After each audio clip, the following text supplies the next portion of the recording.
예. 네, 송석준 의원님 수고하셨습니다. 다음은 존경하는 장경태 의원님 질문해 주시죠.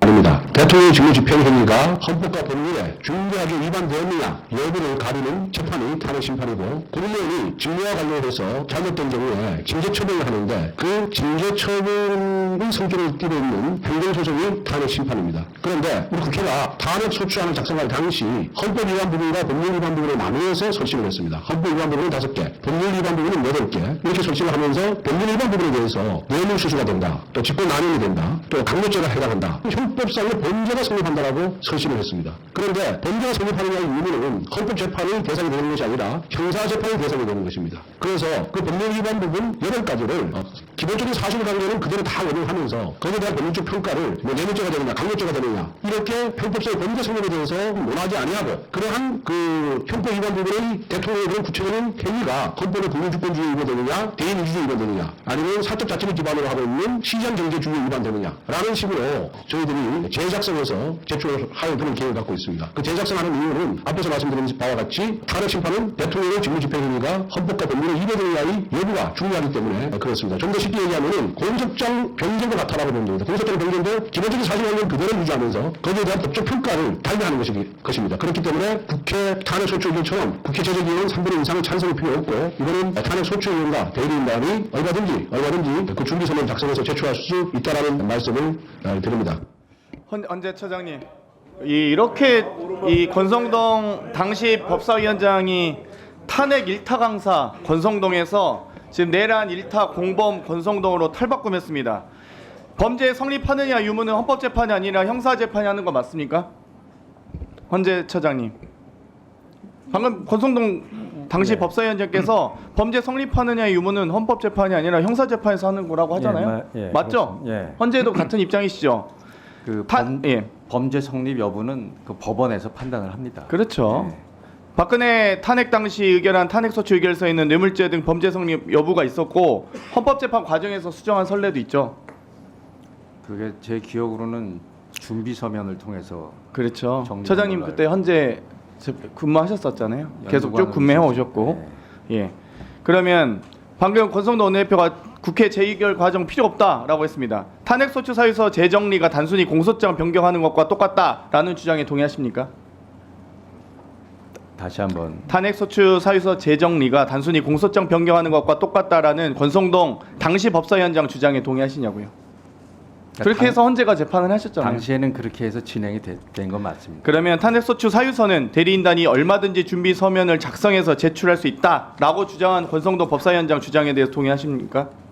그 당시에는 그런 주장에 따라서 진행이 된 걸로 지금 알고 이 있습니다.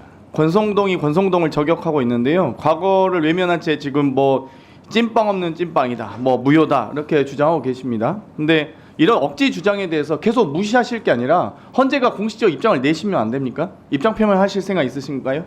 아니면 계속 이렇게 권성동 원내대표 발언을 무시하실 건가요? 위원님 아까도 말씀드렸지만 지금 바로 그 문제 때문에 그 현재 진행 중인 심판에서 다투어지고 있는 거 알겠습니다. 아니겠습니까? 네. 그래서 그 부분에 대해서는 재판부의 차후에 판단을 위원장께 답변 기다려 신청하십시오. 주시기. 네, 알겠습니다. 네. 계속 그 원론적인 답변만 하고 계셔서요. 천대엽 법원행정처장님, 법원이 공수처에 체포영장 발부한 이유가 뭡니까? 공수처에 내란죄 수사권이 있다고 본 거 아니겠습니까? 일단 그 해당 판사 재판부의 입장은 그랬던 것 같습니다. 그렇죠.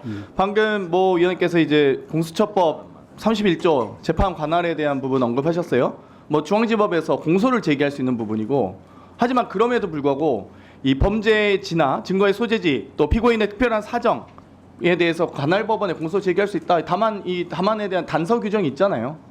31조에 뭐 공수처법까지 아시진 모르겠지만, 근데 공수처장님이 공수처법도 제대로 잘 모르시는 것 같아서 안타깝습니다. 그러면 김석호 법무부 차관님, 공수처에 내란죄 수사권이 있다는 것에 대해서 법원의 판단이 있었는데 그 법원의 판단을 부정하시진 않으시죠? 지난번 체포영장 발부만 놓고 보게 되면 수사권이 있다는 걸 전제로 발부된 것으로 판단하고 있습니다. 천대엽 처장님, 형사법 110조, 111조는 적용되지 않는다. 사실 이렇게 아주 상식적인 이런 조항 문구를 사실 넣을 필요도 없는데도 불구하고 넣은 이유가 뭐라고 생각하십니까? 확인적인 의미에서라면 굳이 넣을 필요가 있었겠냐라는 그런 이야기들이 있는 것은 사실입니다. 예. 그리고 110조, 111조는 사람을 압수하기 위해 수색하는 경우에 적용되고 그러니까 물건을 압수하기 위한 수색에 적용되고 사람을 체포하기 위한 수색에는 적용되지 않죠. 말씀드린 것처럼 이거 헌재 판례도 형사법 나왔잖아요. 주석서 그리고 예. 이제 형사법계의 다수 견해가 그와 같은 것으로 알고 있습니다. 지금 권성도 원내대표가 사법 독재라는 표현을 사용했거든요. 여기에 대해서는 사법부 입장 표명하실 생각 있습니까? 사법부 지금 독재하고 계십니까? 그 견해에는 동의하지 않습니다. 그러니까 이거 엄중히 경고해야 됩니까? 아니면 무시해야 됩니까? 무시하실 건가요? 제가 경위를 잘 모르기 때문에 예, 답하기 힘들 것 알겠습니다. 같습니다. 사법 독재랍니다. 수사기관이 영장을 집행하는 건 공무집행이죠. 예, 단체로 방해하면 특수죠. 그렇습니다. 그렇죠. 위력을 사용하거나. 그러면 경호처의 행위는 지금 특수공무 방해가 적용될 수 있는 사안이라고 보십니까? 뭐 구체적인 사안이 그 해당하는지 안 하는지는 결국 재판 사항이기 때문에 제가 답변할 수는 없지만 구성 요건상으로는 해당하는 이제 말씀하신 것처럼 다중의 위력 등으로 해서 공무집행, 정당한 공무집행을 방해하면은 특수공무의 방해가 될 수 있다라는 일반론은 네, 틀림이 그렇습니다. 없습니다. 공수처장님, 이거 사진 혹시 보신 적 있습니까? 이 언론에 이미 많이 보도가 됐거든요. 1월 5일 아침 한강직역 앞 이 많은 시민들이 이 추위와 눈보라 속에서도 이렇게 앉아 있습니다. 네, 뭐 가슴이 먹먹해지지 않으세요? 그러한 사정은 저도 언론을 통해서 많이 봤습니다. 내가 공수처보다 여기 더 오래 있었다. 겨우 몇 시간에 또 포기한 이런 시민들의 간절한 염원이 있습니다. 그리고 경찰에 협조하실 때도 공조본 형태로 하는 게 아니라 행정절차법 제8조의 행정응원이라고 있지 않습니까? 아니 대검도 경찰청에 있던 수사협조를 요청할 때 대검 차장이 경찰청 차장 만난다는 거예요. 공수처는 뭐가 그렇게 뻣뻣하게 뭐 당연합니까? 행정응원 요청할 때 조금 더 사람이 정성을 가지고 하시면 안 됩니까? 이렇게 정성을 가지고 추위에 떠는 사람들도 있는데요. 잘 알겠습니다.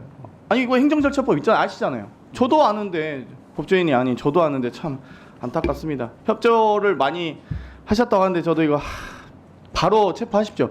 2-3명만 연행하셨어도 경호처 직원들 2-3명만 연행했어도 바로 무너졌을 겁니다. 잘 알겠습니다. 3차까지 진입한 게 중요한 게 아니라 1차에서 바로 2-3명 연행하셨어야죠. 3차까지 안 들어갔어도 됩니다. 1차에서 연행하셔서 2차, 3차 체포하러 갈 때 또 있으면 또 연행하겠다. 엄중하게 권고하세요. 왜 법치를 공수처장이 무너뜨립니까? 그러한 각오로 제2차 집행에 대한 마지막이라는 생각으로 저희들이 준비하겠습니다. 꼭 연행하십시오. 경호처 직원들 다.